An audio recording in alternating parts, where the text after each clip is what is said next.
Welcome to the NFL MVP Momentum Podcast. I'm Sam Holcroft alongside Payton Thompson. Before we begin, don't forget to follow us on Twitter at Momentum MVP, follow our Facebook page at MVP Momentum Podcast, and check us out on YouTube at MVP Momentum Podcast. So, PT, it's finally here.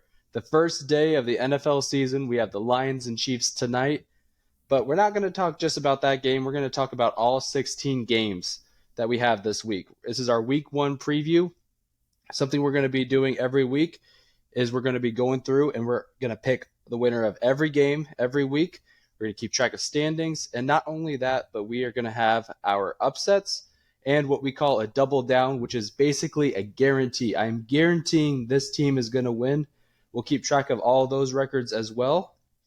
So before we even begin, PT, how happy are you that it's finally football season again?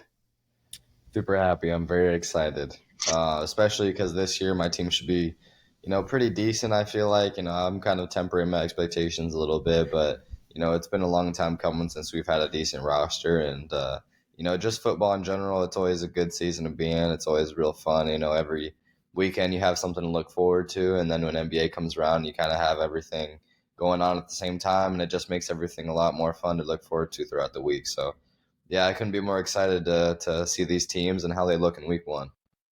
Oh, definitely. So we'll go ahead and start off with some spicy stuff and some upsets. So I'll go first with my upset. And I have the Steelers beating the 49ers. So if you remember back to last year, and you all, you, Zeke, and Sean all had the 49ers winning this game. But if you go back to last year, the 49ers lost their opening game to the Chicago Bears. And you could say that that's because Trey Lance, I believe he went down with an injury that game, or he just didn't play well, maybe even both. And the Steelers beat the Bengals, forcing 4 or maybe 5 turnovers. So I think that this might be one of the best defenses Brock Purdy has seen, with the exception of the Eagles' defense in the NFC Championship game. And I'm expecting this defense to get multiple sacks with Cam Hayward and TJ Watt. Maybe some multiple picks. They added Patrick Peterson, Mika Fitzpatrick's back. They got the rookie Joey Porter Jr. I think that the Steelers team could definitely have a good run, at least to start this season, starting off 1-0 like they did last year. Yeah, I don't think it's a crazy upset. I think it's a little bit out there just based on, if you compare these teams and kind of where I think their development is at as far as like where they need to be at now and where they could be in the future. I would say just offensively, I'm just not really convinced the Steelers are going to be very good. I think the 49ers will be fine. It's really just that quarterback position they have to get figured out like we talked about before, but as far as like the Steelers defense goes, yeah, they made some good additions, and I'm expecting the Steelers to have a good defense throughout the year. That's kind of what they hang their hat on, year in, year out. And TJ Watt coming back, being healthy. Obviously, you said Hayward is back like usual, and Joey Porter Jr., their new rookie. But as far as the upset, I could see it, but I just can't quite go there yet. And I think it hangs out on Pickett. I think if Pickett can play well and play within the system, and obviously I don't think he has shown to not be able to do that yet, but it just have some question marks as to the extent of which he can do that against a good defense. And so that's kind of where I'm at with that. All right. So, PT, who do you have for your upset of the week? Yeah, so I had the Dolphins over the Chargers. And to be honest with you, I think this is one of those upsets where, it's technically categorized as an upset, but I don't think it would be a very hot take that it's going to happen because I think when you look at these two teams, they're pretty fairly matched in the AFC. I think when we look at them, and we talked about them in preseason predictions as far as where they're going to end up in the playoffs. These two teams, their clash head to head could end up determining who has better positioning in the playoffs later on. And I think we can both understand that as far as offensively, they're both going to be high-powered offenses as long as everyone stays healthy. I think that's probably the biggest thing that is going to determine these two teams' futures. What team can stay healthy? Specifically, what quarterback can stay healthy and what receivers can stay healthy. But I will say I think the Chargers have the edge as far as slightly defensively and as well as having Austin Eckler at that running back position. I really think if the Dolphins could have gotten Jonathan Taylor or Dalvin Cook, maybe another running back like that, it would have as far as later in the season gave them more of a chance to be better. And I still have them being better than the Chargers in the end, but I think the Dolphins are going to prove the haters wrong that Tua can stay healthy and he can be a good quarterback. Tyreek Hill should have a really good game, and Mostert should be fine as their running back as well.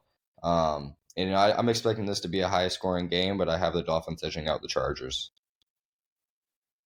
Yeah, I mean, it makes sense. You have the Dolphins being the number one seed this year, so they're going to have a tough test. I don't really have much to add. I think this is going to be a fun game to watch, and we'll see if Tua can have the same success that he had last year. So Zeke's upset of the week is the Lions over the Chiefs. He is the only one that put that. And honestly, I would not be surprised if the Lions do win. But in the past, I've kind of doubted the Chiefs. I doubted them in the Super Bowl. I doubted them against the Bengals.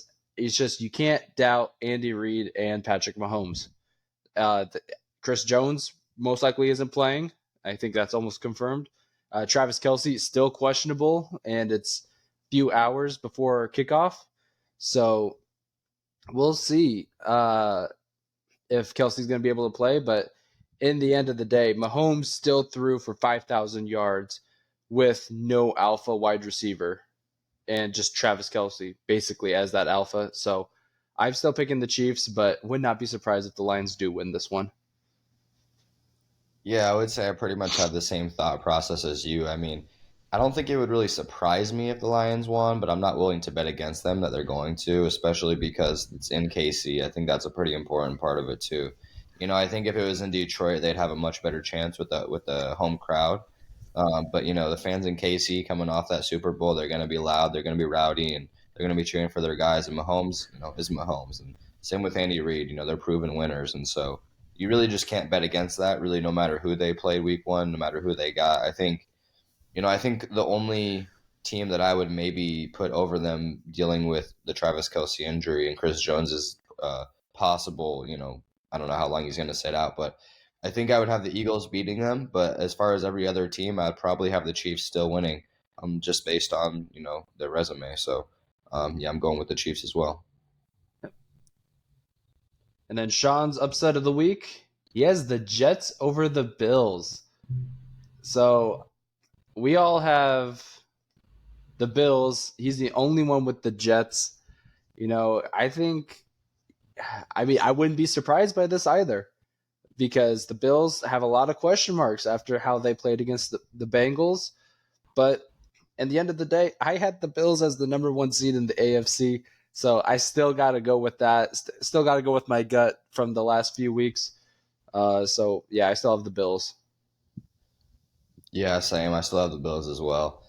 I think for me, and like you said, I wouldn't be surprised if the Jets came out with a win. I think if they do win, it's going to be by a field goal or, around a touchdown. Anything more than that, I'd be pretty surprised based on how good the Bills' defense is and the offensive cohesiveness. I think that's kind of what it comes down to for me, is why, similarly to the Chiefs, but even more so with the Bills, they just have a proven track record of winning. And obviously, they've had disappointments going into the playoffs. But when you talk about the Bills in the regular season, they're proven winners with Allen and Stephon Diggs, and I think James Cook is going to have a good year, and that coaching staff knows what they're doing. And so, I think when you look at the Jets, I think that they're going to look decent, but it's going to be one of those things where they're going to have to work through it throughout the season and hopefully hit their stride in week 7 or 8 if they want a chance to make the playoffs. But as of right now, the Bills just have, the more cohesive team, at the end of the day. That is very true. So now we'll move on to our double downs. This is our guarantee. So I'll start off. The Raiders are going to beat the Broncos. Now, I believe all of you agreed except for Zeke. Zeke's disagreeing with us a lot. in this one. So Mhm. I think the having Josh Jacobs back is going to be great. I think adding Marcus Peters is going to help our secondary. Max Crosby is going to do his thing. I don't really have a lot of question marks with the Jimmy Garoppolo. At least this game, they got a great secondary, but I think if you feed the ball to Josh Jacobs, which I believe Josh Jacobs, the last 5 times, I believe that is correct. The last 5 times he has played the Broncos, he has had over 100 yards rushing in every single game. So I think that you feed the man. He's had proven success against this team for the span of at least 3 years now.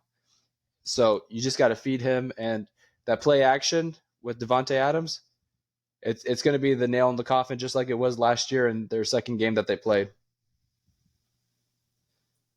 Yeah, I think with this game, it's probably for me one of the more 50-50 games, throughout this week.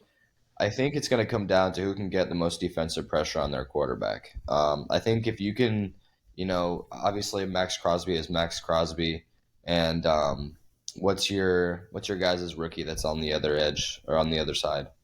Um, Tyree Wilson. Tyree Wilson, yeah. If he can come out week one and look like where he was drafted to go, and I think he will, then I think you guys will be able to get enough pressure on Russ where he won't be have you won't be able to have all these different options to be able to dish him down to like you did with Seattle. I think Cortland Sutton's a good player, but I don't think he's a true number one. I think Tim Patrick, obviously him being out is going to affect the team, and Jerry Judy being out, I think week one as well is going to affect the team as well. So. And I still have question marks on Javonte Williams being an RB1 as well. So I think if you can get enough pressure on Russ and kind of make him feel that week one, I think it's going to go really south for them really fast. And like you said, offensively with the Raiders, you guys have the weapons, and hopefully McDaniels can call it up, you know as he should with Garoppolo because that's the guy he wanted, right? And having Devonte Adams, you don't make that trade without making sure that you have an actual plan for him. And having Josh Jacobs back is a huge plus, man. So yeah, if you guys can get the right defensive pressure, I think it's a win for you guys. Love to hear it. So what's your double down this week, Peyton? Yeah, I got the Seahawks over the Rams. I think with this, it's not so much about who the Seahawks are, but I think it's more about what the Rams are not. And obviously losing Cooper Cup, that's a huge loss for them. But in the off season, it just seems like every single year they lose a ton of guys, whether it's to free agency, or whether it's injury or whatnot. And their defense isn't getting any younger. Obviously they still have Aaron Donald and they got a couple guys back there that returned. But the defense isn't going to get any better than it was last year. It's not going to get any better than it was 2 years ago. And then that's kind of what they signed up for, winning that Super Bowl. They kind of sold the future of their team for that one Super Bowl. And, after that, they've kind of just been going downhill. And offensively, I just don't know exactly the identity of what this team is going to be going for. I still have faith that Matt Stafford can have, a year, maybe two of, mediocre success. But if you don't have your number one target and, you're going to, you lost Brandon Cooks as well, you're going to Tyler Higbee and, a couple undrafted free agent guys, it's not a very good, strategy to go up against the Seattle defense. And I think, the Seattle defense, like you said before, having two young corners isn't really going to be beneficial for them, but it's also one of those things where I think this is the perfect tune up for them to kind of get a feel for how an NFL offense is going to be.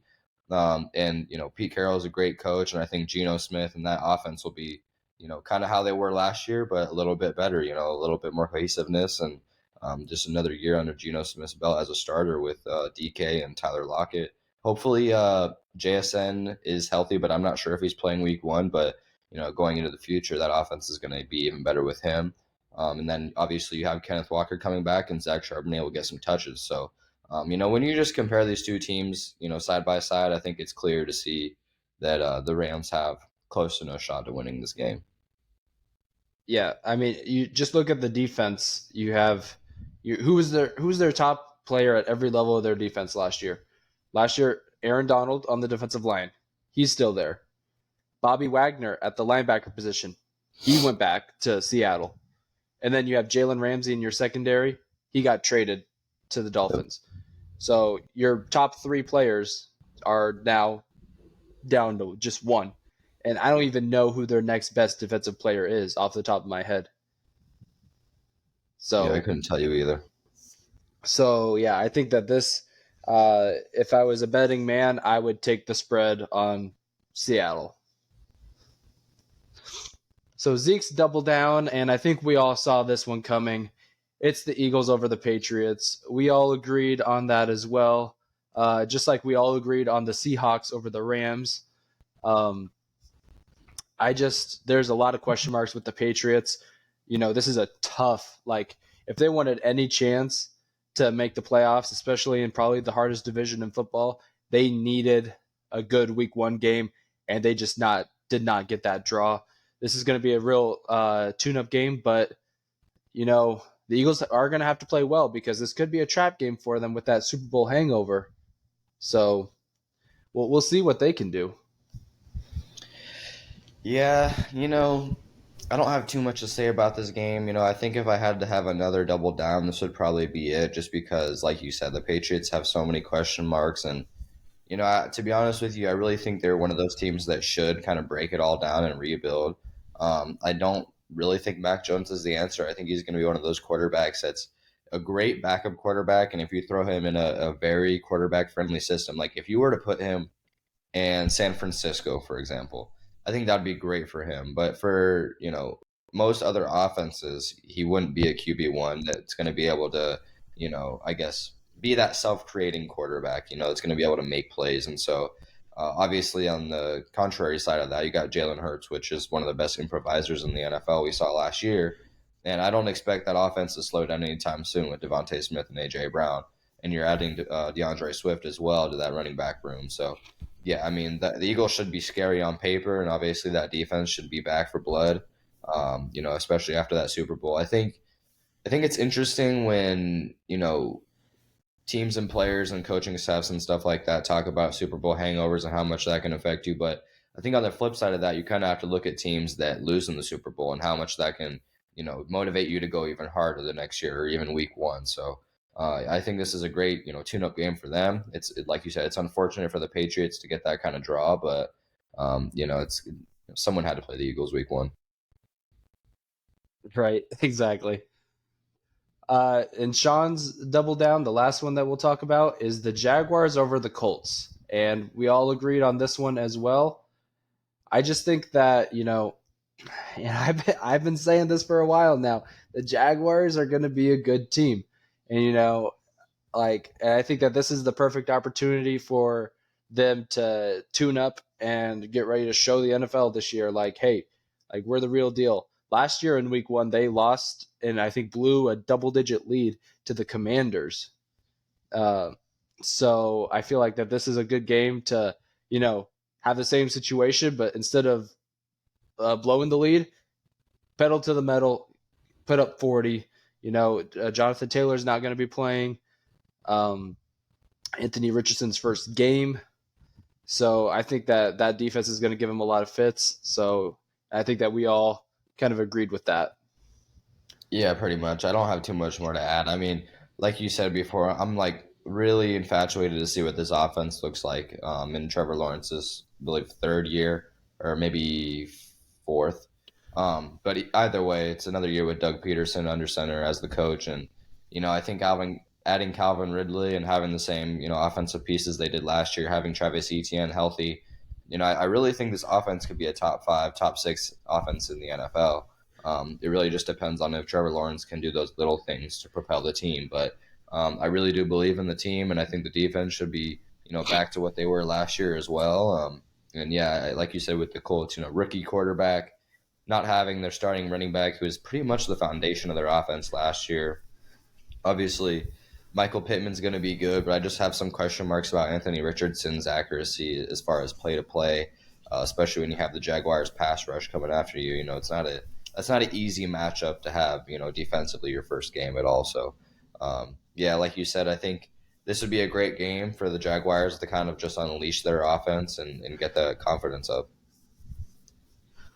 Yep. So then we'll talk about the 8 games that weren't a part of our upsets or double downs. We'll start with the Panthers Falcons game. We Yeah. all agreed that the Falcons should win this one. I don't think that. Um, I mean, the Panthers, although their defense could be good, it just comes down to the Panthers have a rookie quarterback and a new coach. And I just don't think that they are as ready as the Falcons are, who added that veteranship, like I stated the last podcast, on that defense. Yeah, yeah, pretty much. I don't think as a Falcons fan I have to retread over much of what we said before, but I think when you talk about high caliber rookies, I think Bryce Young is going to be a great rookie, but I do think there's easier defenses. Obviously the Falcons have to prove it, right? We haven't had a good defense in a long time, but I do think there's easier defenses that he could have played week one. You talk about the Cardinals, you talk about the Titans, possibly a team like the Buccaneers, or the Rams possibly. I think adding Jesse Bates, Calais Campbell, and a lot of the guys that we added that are going to be role players are going to be really great, especially for the younger players on this team. And then you talk about our offense, having Kyle Pitts healthy again, Drake London again, Bijan Robinson should be ready out the gate, and Tyler Algier and Cordell Patterson. It does help that we have this game at home, and for Desmond Ritter being, a full-time first starter, obviously a second year guy, having his first game at home in a dome is going to be very beneficial.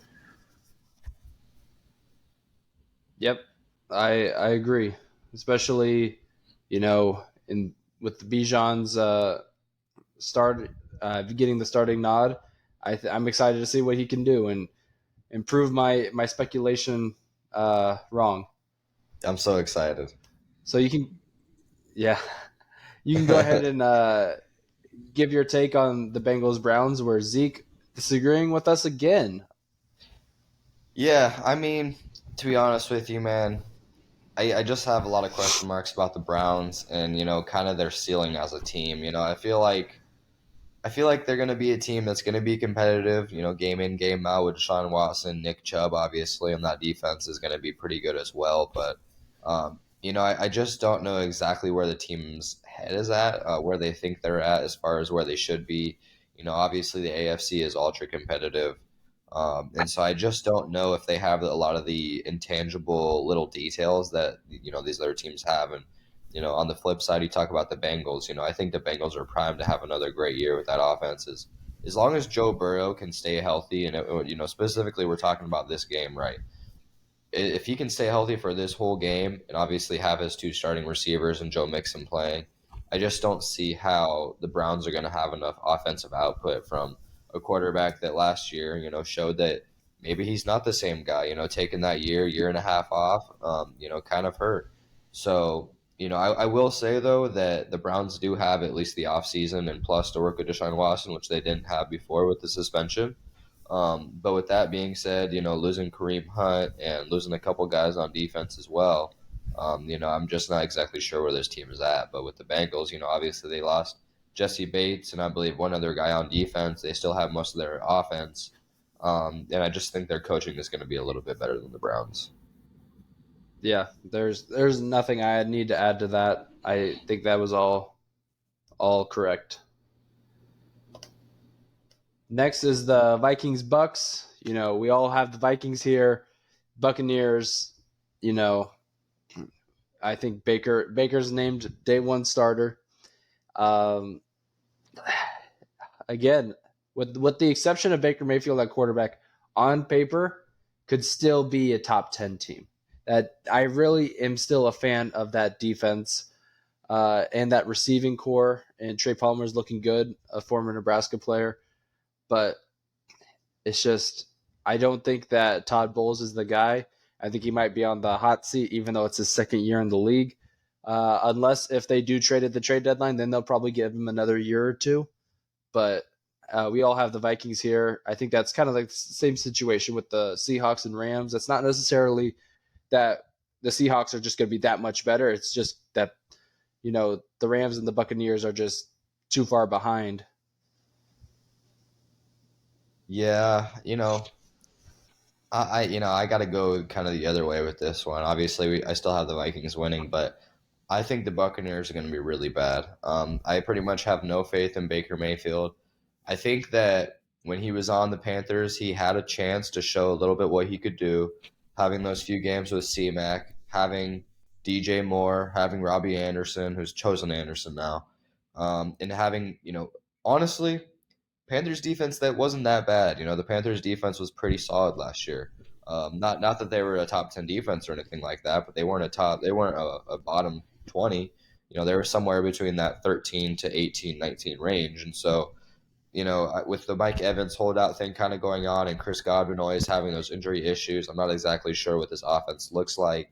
Obviously, Rashad White's going to get the starting nod at running back, but I don't necessarily think that going from Leonard Fournette and Ronald to Rashad White is necessarily an upgrade. I think if anything, it's about the same, if not worse. And if Baker Mayfield doesn't turn out to be at least average, I'm not sure exactly where this team goes going into the future. I think as far as the Buccaneers go, and I think we agree on this, that they're probably going to be the worst team in the division. And they honestly should just break it down and try to get assets for who they have now. Mike Evans holding out and Chris Godwin still being healthy at this point in the season. I think they should try to cut their losses and get draft picks right now. True. Go ahead and kick us off with the Titans Saints. Yeah. I think I was the only one to choose the Titans here. With Yeah. the Titans, Please explain. Yeah. Yeah, I think, and I know you might not like this, obviously being a Derek Carr guy and having faith in the Saints, and if the Saints want to make me eat my words throughout the season and win the division, that's fine. But I just don't think they're going to be as good as people think. I think Derek Carr will be good, but if we're talking about this game specifically, I think one team has a very defined character and scheme to their team, which is the run heavy, play a little bit of play action kind of thing going on. And Tannehill is back. They still have Derrick Henry. I'm hoping that offensive line is a little bit better than it was last year. Obviously, it's not going to be how it used to be, but they should be better than last year. Having Treylon Burks, their first round pick on his second season, hopefully should be better. The only question is their defense, and I think obviously they have a little bit more defensive questions than the Saints do, but I think they just have a stronger, character as far as having their offensive scheme kind of down.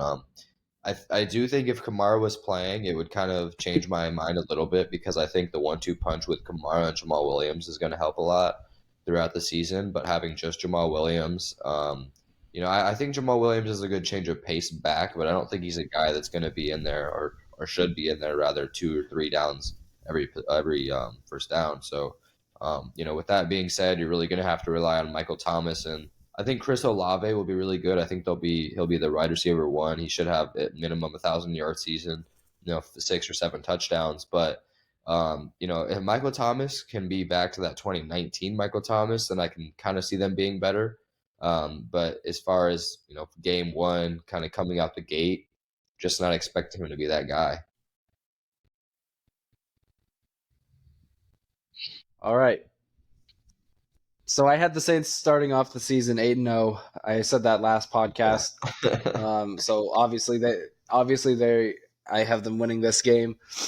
But if I could double down a performance, and I hate doubling down on performances, but I think Derek Carr is going to have a game. I think he's going to be out there not only this entire season to prove that he was not the issue in Vegas. I think he's going to try to have a game against this defense. He's got a decent receiving core. I think he can get the ball out to Jamal Williams in the backfield. I think the biggest kicker is that this is a home game, and the Saints have had no success at the quarterback position since Drew Brees was there. So I think that this team is definitely excited to have a quarterback, not only a quarterback, but like a quarterback that wanted to be there as well. Mm-hmm. So I think that Derek Carr is going to have a great game, and I can't go against that.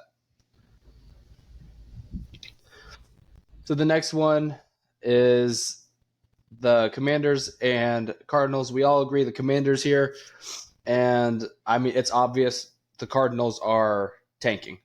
And I think that we all took probably a nanosecond to decide this game. It could have been any other team versus the Cardinals, and we would have put almost no thought into it. I don't. If the Cardinals win this, then oh my gosh, that's crazy. Yeah, I don't think much needs to be said about this. Like you said, I mean, they're trying to tank. They want Caleb Williams, and this is the first step to tanking. And if they can lose to the Commanders, they can lose to anybody. I don't, and like I said before, I've told you this off air. I think the Commanders will be a decent, little 7-8 win team, but I'm not expecting them to be anything crazy, especially not in that division. And so, starting off the year strong with a loss, that's what they want to do. And Josh Dubes is their quarterback as well. Oh So yeah, that doesn't help. yep. Um, Texans Ravens, we all agree here. Um, I think personally, it's a year or two away still from the Texans being competitive. I do really like their offseason acquisitions and their drafts, but I mean, Lamar's going to be healthy. They got Odell. It's at home. Like everything's pointing towards the Ravens here. Yeah, 100%. My prediction for this game is that Lamar Jackson goes off for 2 passing touchdowns through the air, 2 rushing touchdowns, and 300 passing yards. No, not 300 passing yards. Let's go 200 yards through the air, and let's go 85 rush yards. Okay, let's do that. I think he's going to show Okay. why he was paid, and he's as fresh as he's going to be probably all season.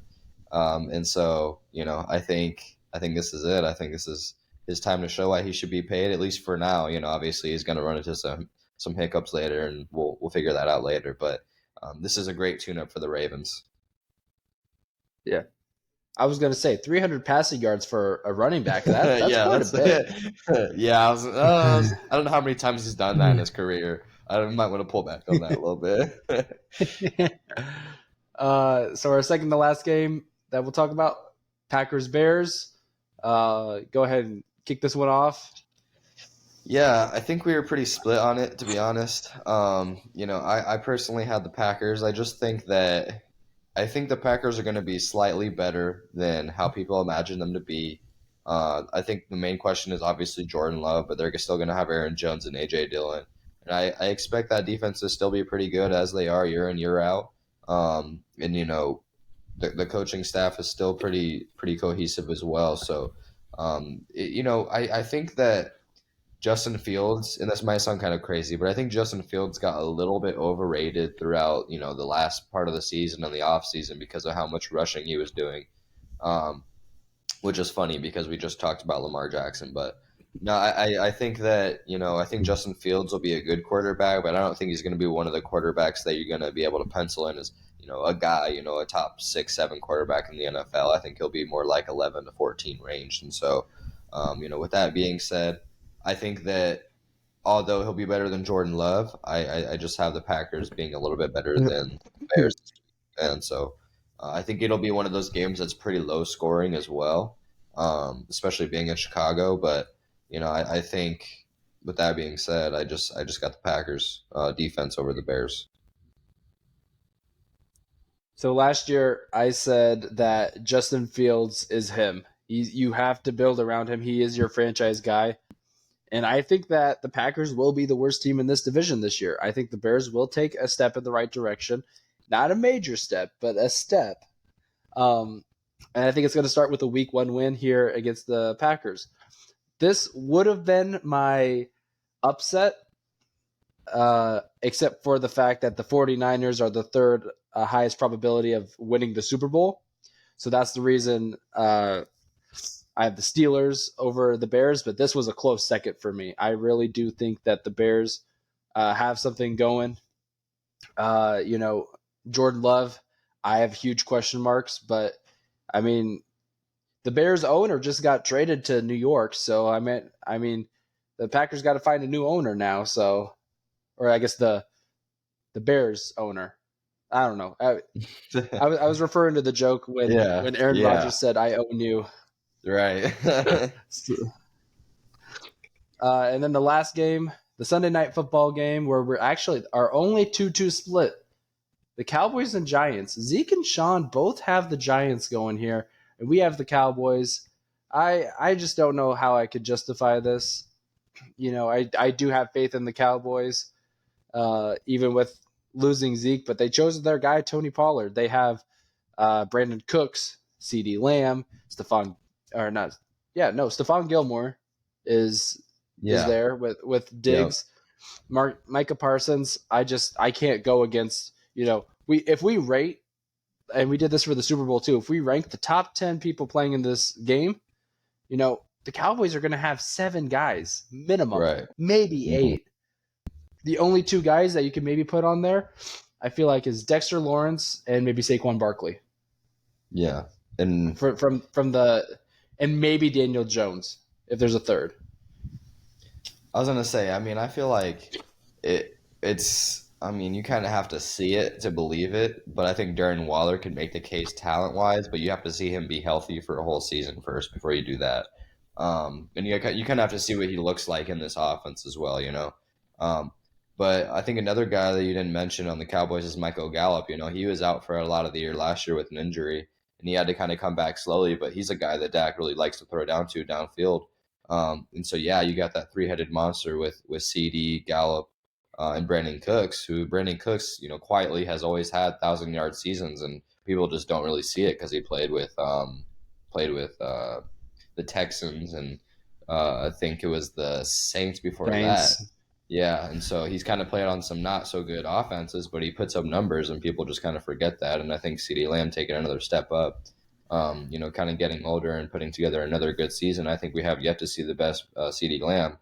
And so, yeah, when you look at the defenses as well, I think the Cowboys have a top 3 defense in the NFL. And so, saying all that, I think it's really going to come down to coaching. I think Dabble is going to be slightly, he's going to be able to have the coaching advantage. But I think when you look at the rosters in week 1, I think the better roster is just going to win, and that's why I have the Cowboys. Even though I think it's going to be close because obviously it's divisional, and it's going to be a great game. That's why it's that Sunday night game. But I have the Cowboys winning because of their defense.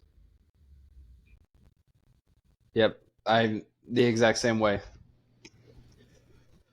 So that was our week 1 prediction. We're going to do something kind of like this, but shorter at the end of every week's podcast. And PT, we got to tell them about the wager. We're all throwing in $50 each for this. So the winner's going to get $150. So we'll see who comes out on top. We'll determine the points standings with our picks, how many points an upset is worth, how many points a double down is worth. So we'll figure that out here in the next week. But we could say that someone will be in last place after Yep, tonight. that So, is true. and Yep. uh, we'll see if it's Zeke or if it's all of us. So, Yeah, I was gonna say it's either Zeke or we're all tied for last. yeah. So, is there anything else you would like to add? No, I'm pretty happy with how our rankings or how our predictions turned out. Yep. I'm just glad football's back. Watching college last week was fun, but the big boys start today. Yep, my Sunday days and nights are now filled. But once again, don't forget to follow us on Twitter at Momentum MVP. Follow our Facebook page at MVP Momentum Podcast, and check us out on YouTube at MVP Momentum Podcast. I've been Sam Holcroft. I've been Peyton Thompson. Thanks for listening.